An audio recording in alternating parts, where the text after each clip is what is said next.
From the Presidential Palace, Manila, Daeteline Malacañang.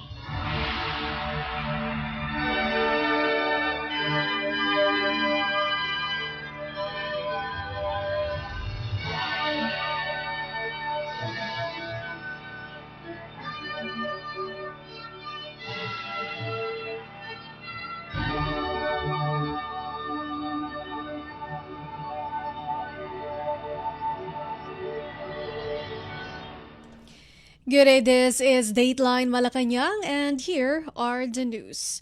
Philippine President Ferdinand R. Marcos Jr. on Tuesday led the distribution of 5,000 pesos in cash assistance to each tricycle driver beneficiary in Metro Manila as the government rolled out its fuel subsidy program aimed at easing the impact of rising oil prices.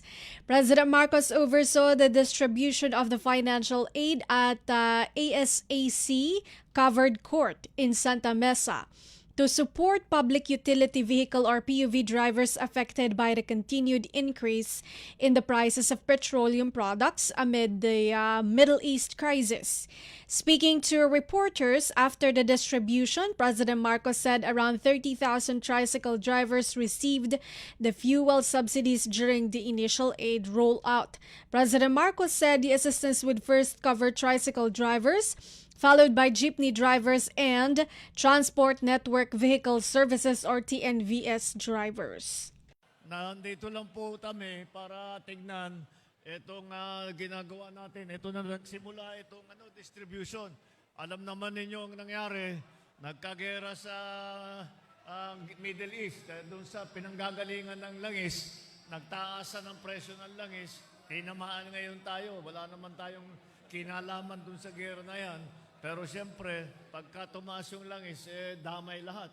Kaya itong ginawa natin, nagsimula ngayon today, para sa lahat ng mga tinamaan, lalo na yung mga transport workers, kayo mga tricycle driver, pati lahat ng nagpapasada, lahat sa mga transport sector, ay bibigyan namin ng tulong para naman may kaunting pampahabol dun sa pagtaas ng presyo. Alam ko kailangan ninyo yan para kahit papaano meron pa rin kayong kinikita. Dahil pagka wala ito, napakahirap na masyado. Kaya siguro, nandito lang po kami para mag-inspeksyon at titiyakin lang namin na makapagbigay tayo. Kaya ito ay patuloy namin gagawin hanggang ganito pa ang sitwasyon. Kaya basta't nandito lang yung gobyerno para tulungan kayo. The first payouts will cover around 135,196 tricycle drivers, according to data from the Office of the Executive Secretary. The cash subsidies were sourced from the Assistance to Individuals in Crisis Situation program of the Department of Social Welfare and Development, or DSWD. The DSWD coordinated with the Department of Transportation and local government units to identify the beneficiaries. The cash aid will be released at design paid outs in Metro Manila to expedite the process and allow drivers to return to work after receiving the subsidy. The DSWD earlier said distribution of aid would be conducted in 3 days to ensure the unhampered operations of tricycle drivers. Daeteline Malacañang. Malacañang announced that the government will expand its fuel subsidy program by April to help nearly 400,000 public utility vehicle or PUV drivers cope with the rising oil prices amid tensions in the Middle East. This follows the successful rollout of the initial payouts benefiting tricycle drivers in Metro Manila.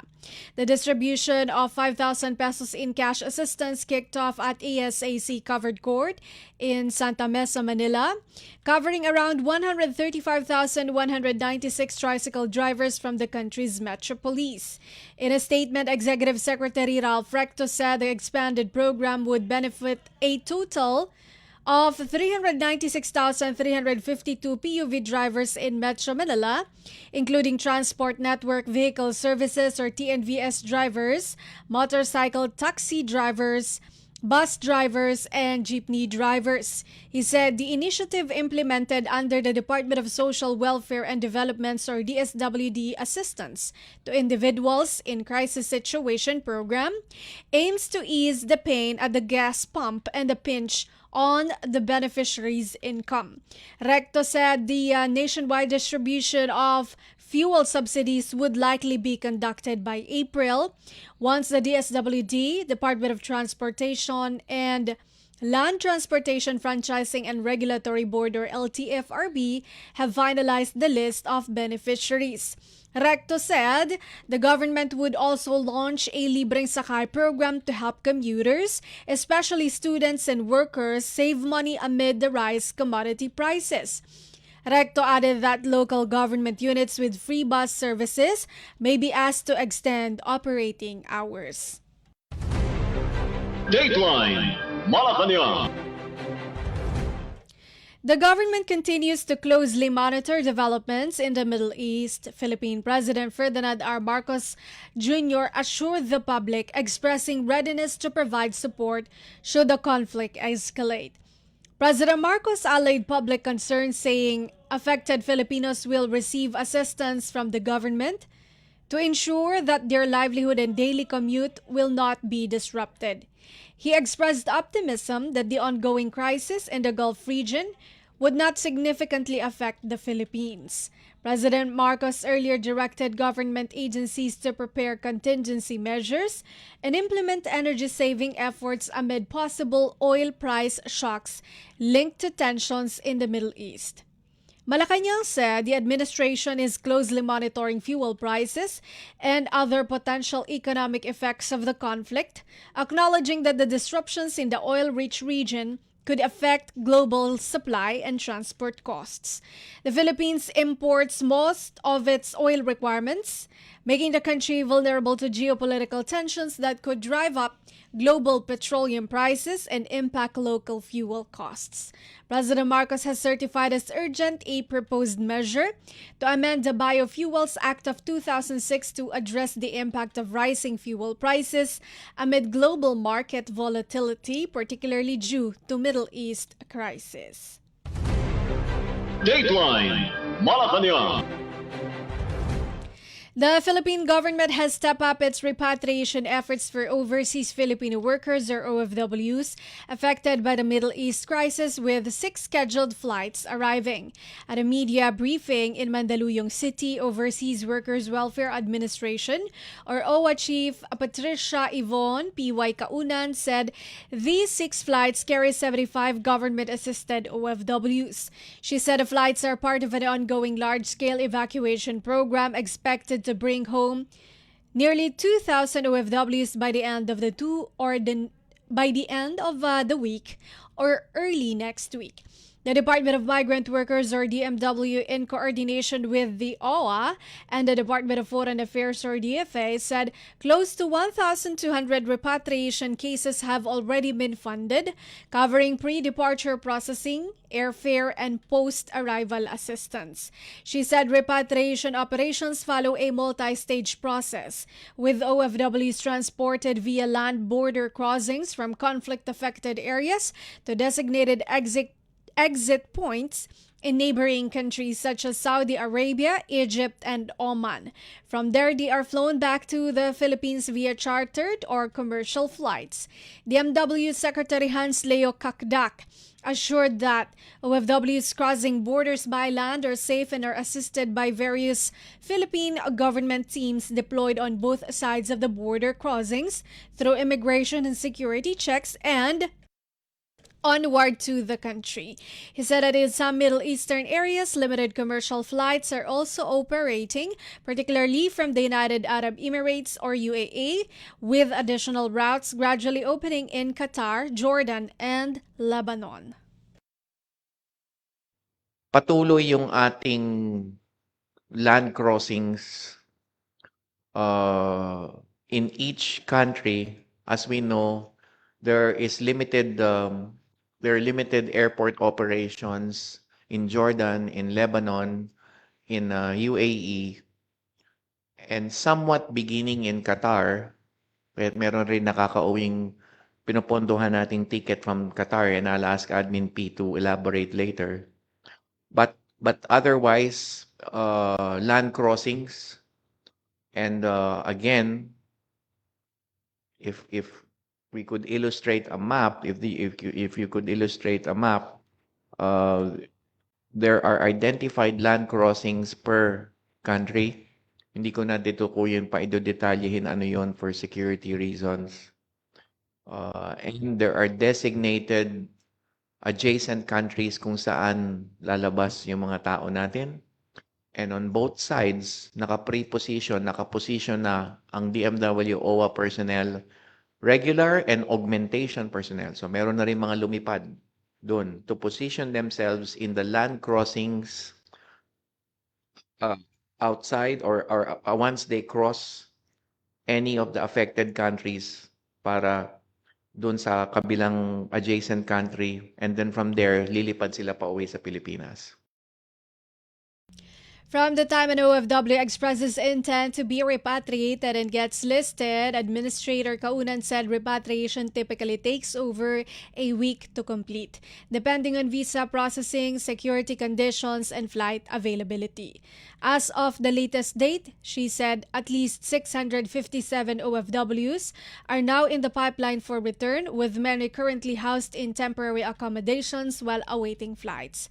Secretary Kakdak also assured that post-repatriation assistance, including psychosocial intervention, skills training, and financial aid, is provided to these OFWs upon arrival, along with transportation back to their home provinces. At a Bagong Pilipinas Ngayon interview, Philippine Ambassador to Qatar, Mardomel Celo Melicor, said the complex evacuation effort for OFWs and stranded Filipinos requesting assistance to exit Qatar, including through crossing borders toward Saudi Arabia, carries on as the government awaits regular flights to return in the Gulf state. As of writing, the Philippine Embassy in Qatar has facilitated the exit of some 100 Filipinos, with another group of more than 30 on their way via the government's third repatriation flight. The embassy, Melicor said, had also assisted 27 Filipino pilots and crew members who had been stranded due to the conflict in securing proper travel documents to cross Saudi Arabia. Daeteline Malacañang. Migrant Workers Secretary Hans Leo Kakdak has assured full legal assistance and continued support for the 3 overseas Filipino workers or OFWs who were arrested for allegedly posting videos of missile attacks and violating the United Arab Emirates UAE security measures. Secretary Kakdak assured the Philippine government has assigned a lawyer for the arrested OFWs and that the DMW is in close coordination with the Philippine Embassy in the UAE through Ambassador Alfonso Ferdinand Ver. Secretary Kakdak said the assigned retained lawyer will have a legal course of action to defend the 3 OFWs. Secretary Kakdak confirmed that all 3 individuals are OFWs. He said aside from legal representation, the DMW is also in touch with their families. The arrest stemmed from alleged violations of UAE security rules, particularly involving the documentation and posting of videos related to attacks amid heightened tensions in the Middle East region. UAE authorities have tightened enforcement of cybercrime and information laws, particularly on filming and posting video materials related to the attacks in the country. Secretary Kakdak reiterated the earlier advisory by the Philippine Embassy in the UAE, calling on Filipinos to strictly follow the host country laws. Recent reports indicate that multiple individuals of different nationalities, including Filipinos, have been arrested in the UAE for posting or sharing videos of missile and drone attacks as authorities move to curb misinformation and prevent public panic during the ongoing regional conflict. The Philippine Embassy in Abu Dhabi said, upon receiving information of the arrest, it immediately verified the reports, including the circumstances, identities, and current whereabouts of the concerned individuals. It added that a request has also been submitted to the relevant UAE authorities for a consular visit to the arrested nationals. Secretary Kakdak assured the Philippine government will continue to assist the arrested OFWs. Daeteline Malacañang. In other Malacanang news, Malacañang said there is no need for Philippine President Ferdinand R. Marcos Jr. to declare a state of national emergency to allow the government to take over operations in the oil industry. In a press briefing in Mandaue City, Palace Press Officer Claire Castro assured the public that the situation remains manageable, stressing that the government continues to exercise control over developments affecting the oil sector. Castro made the assurance amid calls for stronger intervention to address rising fuel prices.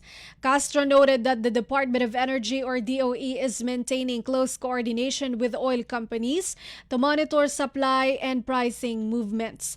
She said the engagement with oil firms helps ensure stability in the market despite external pressures affecting global oil prices. Castro issued a statement following calls from Trade Union Congress of the Philippines or TUCP representative and House Deputy Speaker Raymond Democrito Mendoza for President Marcos to consider declaring a state of national emergency to allow temporary government takeover of oil companies' operations. Mendoza cited that under Section 14E of RA 8479, the DOE may temporarily take over or direct the operations of entities in the oil industry during emergencies. Castro, however, stressed that current conditions do not warrant such measures given existing mechanisms in place to manage the situation. She also appealed to the public to remain calm and avoid spreading fear. Castro said the administration is currently studying measures that would allow the government to mitigate the impact of rising fuel prices, including possible adjustments to taxes on petroleum products. She noted that such proposals are currently being crafted into legislation for consideration by lawmakers.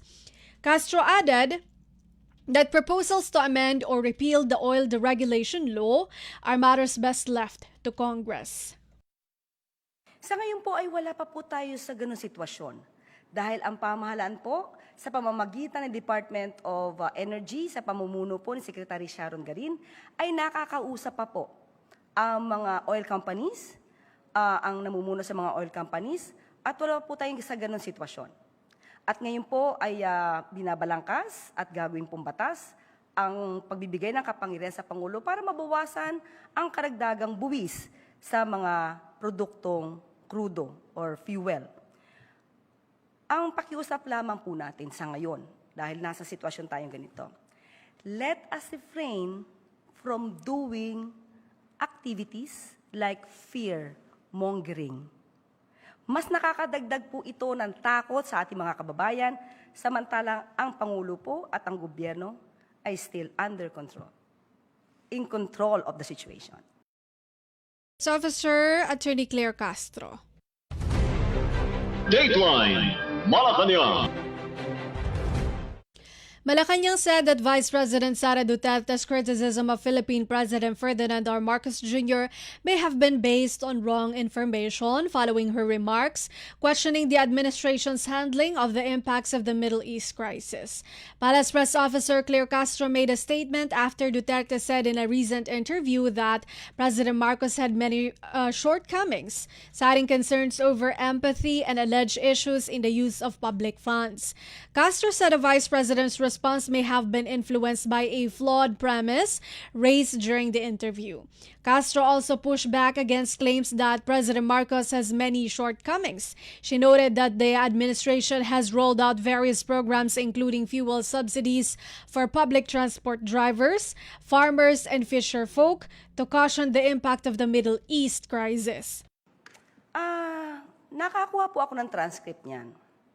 At napansin ko po na maaari na ganito ang nagiging sagot ng Vice Presidente dahil na-feed siya ng mga maling impormasyon.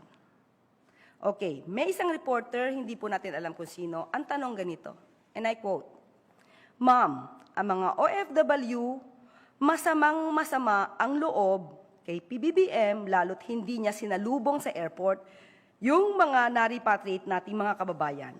Ano take nyo?" Unang-una, dapat ang reporter, alam kong hindi kayo parte doon, dapat pag nagtanong sa kanilang ini-interview, ay mayroong facts. mayroong resibo. Katulad ng sinabing masamang-masama ang loob kay PBBM dahil hindi sinalubong sa airport, saan nanggaling ang kwento na yon? So, ngayon, dahil mali na yung premise, sumagot ang Vice Presidente. Ang sabi niya, nakikiisa tayo sa pinagdadaanan ng karamihan nating mga kababayan sa overseas. At yon, nabanggit mo nga, marami siyang kakulangan bilang presidente. Kaya tuloy nasasabi nating nagiging source of fake news ang Vice Presidente dahil pinagmumulan din ng fake news yung tanong ng ibang reporter. So sana maiwasan ng ibang mga reporter, I'm not pertaining to all of you because I know you're all professional here. Iwasan yung ganon, especially kung ang reporter nito ay kaalyado niya or hindi. Mas maganda na maging neutral sa pagtatanong para makapagbigay naman ng matalinong sagot ang ating Vice Presidente. Now, patungkol sa maraming kakulangan ng Pangulong. Unang-una, mas maganda po sana na gamitin muna ang mata at tenga bago ang bibig. Dahil pag inuna natin ang bibig at hindi ginagamit ang mata, tenga at utak, magkakamali kayo ng sagot. Marami na po tayo nabanggit kung anong mga programa ng Pangulo. Kahapon lamang po ay nagbigay siya ng kanyang mensahe at na-enumerate na natin lahat kung ano sa ngayon ang mga naging trabaho at accomplishments ng pamahalaan para sa ating mga kababayan. Especially patungkol dito sa nangyayari sa Middle East. Press Officer Attorney Claire Castro. Daeteline Malacañang. Malacañang said it is not the administration of Philippine President Ferdinand R. Marcos Jr. that betrayed Filipinos, but the perpetrators and accomplices involved in alleged crimes against humanity linked to the anti-drug campaign of former President Rodrigo Duterte. The statement came after Duterte's legal counsel Nicolas Kaufman claimed that the former president had been betrayed by the current government. Speaking to reporters, Palace Press Officer Claire Castro rejected the claim, stressing that the focus should be on delivering justice to victims of extrajudicial killings or EJKs associated with Duterte's drug war. Castro also criticized what she described as politicking by Duterte's camp, saying they were attempting to gain sympathy by repeatedly questioning the Marcos administration's earlier decision to facilitate the former leader's arrest. Yes, it has been 1 year since the victims of EJK have seen the ray of justice, the justice that they deserve.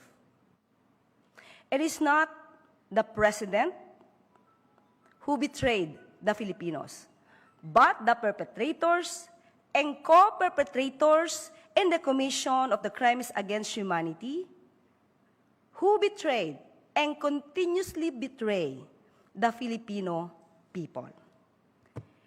Here, Kaufman goes again, politicking instead of defending his own client, pamumulitika. Is he preparing for the 2028 elections? Duterte's anti-drug campaign, launched in 2016, drew widespread criticism from local and international human rights groups due to thousands of deaths linked to police operations and vigilante-style killings. The issue has been under scrutiny by the International Criminal Court, which has been investigating alleged crimes against humanity connected to the campaign. The Marcos administration has maintained that it has no plan to rejoin the ICC despite its recent move and following Duterte's decision to withdraw from the tribunal in 2019. Families of EJK victims and human rights and advocates continue to seek accountability and justice.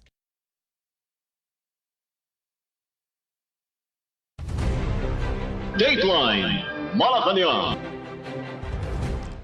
Malacañang said former Tourism Secretary Cristina Garcia Frasco continues to enjoy Philippine President Ferdinand R. Marcos Jr.'s trust despite her transfer to a new role as Presidential Advisor for Sustainable and Resilient Communities. Palace Press Officer Claire Castro said the President remains confident in Frasco's ability to carry out her new responsibilities. Frasco was recently appointed to her new post, which focuses on strengthening coordination and implementation of programs related to disaster resilience and sustainable development at the community level. Castro said Frasco's tasks include facilitating the alignment of government initiatives and working closely with national agencies, local government units or LGUs, and stakeholders. She added that Frasco is also tasked to coordinate with government agencies and LGUs and monitor the implementation of key programs, including identifying gaps and bottlenecks. Castro said the president believes Frasco is well suited for the role, given her experience working with local governments. Meanwhile, Castro said Malacañang has yet to identify a replacement for Frasco at the Department of Tourism. Last week, Castro said Undersecretary Verna Buensuqueso will temporarily head the DOT as officer in charge. First of all, the Secretary Frasco still have the trust given by the President. The President knows that she can perform the task given to her as Presidential Advisor for Sustainable and Resilient Communities.